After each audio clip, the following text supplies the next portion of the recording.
que je t'aime comme un Dieu qui se meurt. Il est bien fou, il se met à chanter, il fait le playback 3 minutes. Voilà, Mike Brandt pour vous accueillir. Quel honneur. Laurence Salazar, parce Quel qu'on va honneur. parler de la fidélité. C'est le début des vacances. On en a parlé tout à l'heure à travers un film qui sort, là, juillet-août, les premiers amours, etc. Et on va parler de la fidélité, tout simplement. La fidélité, valeur obsolète, c'est périmé. Ça pourrait paraître ringard au vu de la multiplication des sites Internet. Aujourd'hui, notamment des sites qui vantent l'infidélité avec les multipartenaires, les rencontres extra-conjugales, une litote, pourrait-on dire, pour ne pas dire infidélité, les relations extra-conjugales. Il s'agit pourtant aujourd'hui de s'autoriser ce qui n'est plus une faute dans les procédures de divorce. Un couple sur 2 divorce à Paris, un couple sur 3 divorce en province, et où beaucoup de bébés de 1 an fêtent leur anniversaire avec des parents déjà séparés. Voilà un peu le tableau en 2016. Alors, qu'est-ce qui a changé en 15 ans? Eh bien, ce qui a changé ces 15 dernières années, c'est d'abord la surconsommation des relations faciles, les CDD amoureux, l'instantanéité des rencontres, ce qu'on appelle one-shot, avec les applications, où on rencontre quelqu'un juste pour un rendez-vous et après c'est tout. L'échangisme chez les jeunes, ça c'est un phénomène très nouveau. Résultat, on trouve beaucoup de misère affective aujourd'hui, de solitude, de rupture à répétition et autant de deuil à faire finalement, autant de retour à la case départ. Alors on a soumis le sujet de la fidélité à une psychologue qui vient d'écrire un ouvrage là-dessus et par le fondateur, on l'a rencontré, il est assez jeune, le fondateur du premier site de relations extra-conjugales, la fidélité, en 2016. C'est quoi ?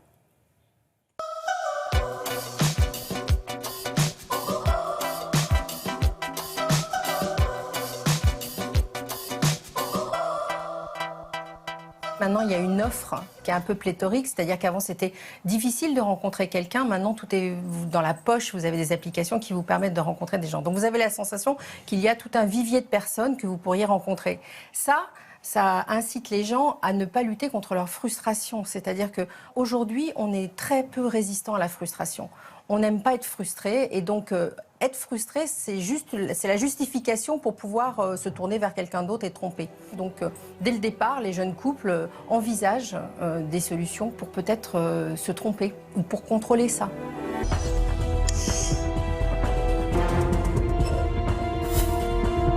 J'ai encore pécho. Aujourd'hui, on n'est plus obligé de se marier, on n'est plus obligé d'avoir des enfants, on n'est plus obligé de rien finalement. Est-ce qu'il n'y a pas un certain cynisme à aller sur un site d'extra-conjugalité ? Il y a un besoin. Aujourd'hui, on est à près de 3 millions d'utilisateurs qui sont inscrits sur Glidden. On répond à une vraie demande. On n'a pas inventé l'infidélité. À l'époque, les gens qui étaient inscrits sur les sites de rencontres, à 30%, étaient des personnes qui étaient mariées ou en couple, mais mentaient sur leur statut. On pourrait penser que changer tous les 5 ans de partenaire, c'est moderne. Et que, comme on a 50 ans à peu près à vivre de relations amoureuses, pourquoi pas avoir 10 partenaires dans sa vie. Sauf que c'est 10 fois à peu près la même chose. Et d'après moi, c'est passé à côté de l'essence de la relation à deux, qui s'appelle l'amour. Parce que changer tous les 5 ans, c'est être amoureux tous les 5 ans. Mais ce n'est pas aimer. Donc pour moi, l'amour moderne, c'est quelque chose qui collerait plutôt à ce qui est en train d'émerger sur le plan de l'écologie, de l'économie, tout ce qui est dans le cadre du slow. Ce serait accepter d'aller dans une forme de modération pour pouvoir être dans une relation plus exclusive et plus profonde.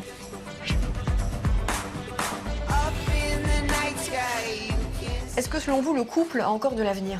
Donc nous avons eu beaucoup de retours sur le site de personnes, de femmes qui sont allées voir ailleurs et qui finalement sont revenues encore plus heureuses et qui nous ont dit finalement grâce à vous mon couple a été plus fort car je me rends compte que je suis mieux à la maison même si j'ai goûté au piment et si j'ai goûté à ce qui se passe ailleurs. On est beaucoup mieux à la maison avec son mari.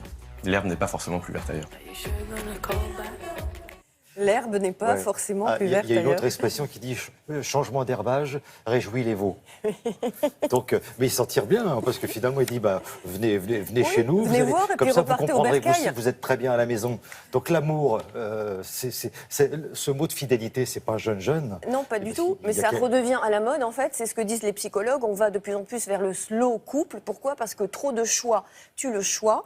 Et sans le goût de l'effort, sans la tolérance dans le couple et l'acceptation de la frustration, bien point d'amour véritable, juste un état amoureux passager. La modernité, c'est le ralentissement. Témoin le nombre de livres qui sortent aujourd'hui sur j'arrête de divorcer, je prends soin de mon couple, etc. C'est dans l'ordre des choses. Et au 19e siècle, Rimbaud disait l'amour est à réinventer. Il n'aurait jamais pensé que sa phrase puisse être d'une aussi brûlante actualité. Solo. Nos solos de Fabienne solos. Kremer. Ah bah tiens, on parle des applications qui sont pas toutes bonnes pour le couple, mais celle que va nous présenter Olivia, à qui je dis bonjour, ça normalement ça devrait créer de jolis souvenirs, ça va booster notre Oui, parce couple. qu'elle va transformer nos photos en œuvres d'art. Avec cette appli, nos photos deviennent des tableaux inspirés de grands peintres ou de courants artistiques. C'est pas des filtres, hein. C'est vraiment une transformation totale de nos photos. Regardez, j'ai pris quelques couples dans l'équipe. Oh, C'est pas mal, hein? Ah oui, dites donc. Ah oui. Non, Charlotte avec Alan. ah, joli. Ah, C'est vraiment oui. façon tableau. Ça s'appelle Prisma. Pour l'instant, c'est disponible que sur un. Ça marche très bien aussi sur les fleurs et les paysages, les animaux. Je vous conseille. Oui, mais bon. C'est très très joli. Ah bah ouais, très bien. Prisma. Très bien. Moi, je vais Et prendre le pingouin. sur un type de smartphone pour le moment, mais ça arrive sur les autres à la fin du mois. Voilà, je vais prendre le pingouin parce qu'on est habillé pareil aujourd'hui, donc c'est parfait. Donc c'est une très très bonne idée. Hein. Merci beaucoup, Olivia. Et ça plaît beaucoup à Laurence. Voilà, de jolis souvenirs.